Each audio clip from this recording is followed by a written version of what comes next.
తెల్లవారక ముందే పల్లె లేచింది, తన వారినందరినీ తట్టి లేపింది.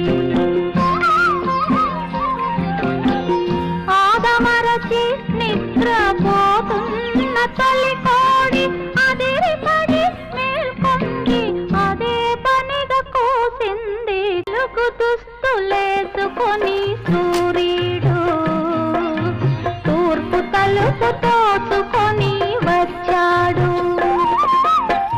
పాడు చీకటి ఎంత భయమేసిందో, పక్క దులుపుకొని